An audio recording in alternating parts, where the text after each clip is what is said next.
Hey hey, ça capette. On se retrouve dans ma cuisine pour la recette de l'huile d'ail. Bon, excusez mes cheveux, c'est vraiment du n'importe quoi. C'est vraiment du n'importe quoi. Ben, mes cheveux, ils ont shrinké parce que ça fait une semaine que je prends la pluie. Et bon, voilà. Voilà, bon, restez connectés pour voir comment je fais l'huile d'ail. À tout de suite.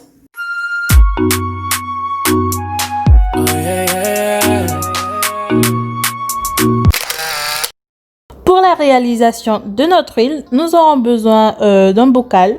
Donc là, j'ai un petit bocal en verre, mais vous pouvez prendre n'importe quel truc du moment que ça se ferme. Ça peut être aussi une ancienne bouteille, c'est comme vous voulez. Et il nous faudra évidemment de l'ail. Et on va laisser macérer le tout dans de l'huile d'olive. Je commence à éplucher. J'ai pris une gousse d'ail en entier. Je me suis dit, bon, c'est pour 3 mois. Donc, on va y aller à fond. Ensuite, je vais les couper en tout petit. Pour pouvoir... pour que, en fait, la macération puisse... mieux se faire. Du coup, je vais vraiment couper en fin. Vous voyez là. Et ensuite, je vais transvaser le tout dans mon pot. Une fois ça fait, je vais rajouter de l'huile d'olive par-dessus. Je vais mettre de l'huile d'olive jusqu'à recouvrir tous mes morceaux d'ail. Ensuite, je vais pouvoir rajouter 2 huiles au choix. Donc, je préfère rajouter des huiles qui vont me permettre de gainer mes cheveux. Donc là, je vais mettre de l'huile Mascretti de chez Evazer. C'est aussi l'huile de ricin.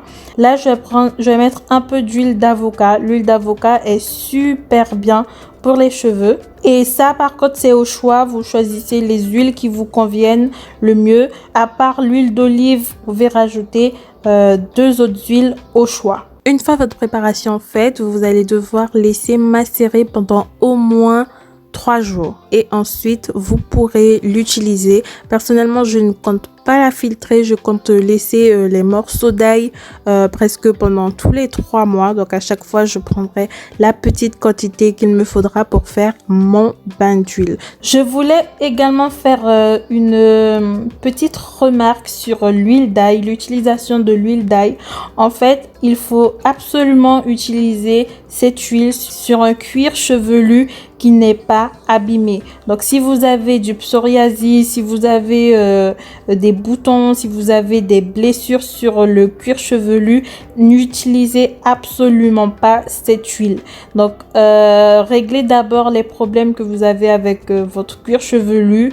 Allez peut-être chez un dermato ou attendez la cicatrisation avant d'appliquer cette huile. Et si vraiment vous ne pouvez pas résoudre le problème avant le début du challenge, vous pourrez utiliser votre huile de massage pour pouvoir faire vos bains d'huile à la place de l'huile de l'ail.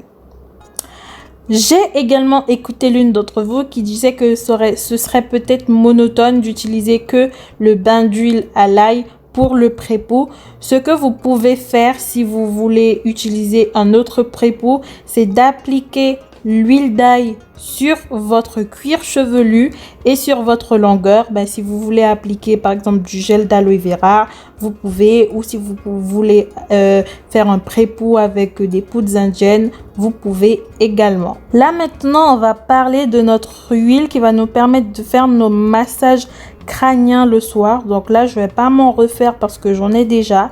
Donc vous pouvez rajouter 3 ou 4 huiles au choix.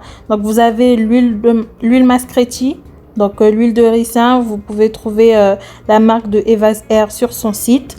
Ensuite, vous avez l'huile de moutarde qui est excellent aussi pour activer la pousse. Donc vous pouvez retrouver cette huile sur Aromazone. Il y a aussi l'huile de moringa qui est excellente pour les cheveux. Donc, vous pouvez trouver cette huile sur Enaissance. Ensuite, on a l'huile de neem et l'huile de chanvre qui sont encore des huiles qui vont permettre de gainer les cheveux, qui vont pouvoir leur donner de la force, qui vont pouvoir les nourrir, etc. Vous avez vraiment le choix pour les huiles stimulantes. Dans la barre d'infos, je vais vous mettre tous les endroits où vous pourrez vous acheter les huiles. Pour les personnes qui se trouvent autre part que la France métropolitaine, donc n'hésitez pas à mettre en commentaire là où vous venez et éventuellement les petites adresses où on peut se procurer des huiles, des beurres, etc. Je vais également faire des fiches récapitulatives de tout ce qui sera dit sur le groupe Facebook. Donc j'ai déjà créé le groupe Facebook. Pour ceux qui ne le savent pas encore, le groupe s'appelle Challenge Pouce, je crois. Je vais vous mettre les liens en barre d'infos et également c'est un groupe où tout le monde peut publier. Je ne serai pas la seule à publier dessus et je ne veux pas non plus être la seule. Donc c'est vraiment un groupe d'entraide, donc chaque personne a la possibilité de pouvoir publier une question, une astuce. J'espère que j'ai répondu à l'ensemble des attentes concernant l'huile d'ail et l'huile de massage. Si c'est pas le cas, n'hésitez pas encore une fois à me le faire savoir en commentaire et je répondrai éventuellement à vos interrogations.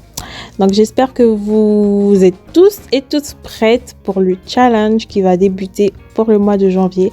Personnellement, j'ai hâte. Donc je vous dis à la prochaine vidéo. Bye!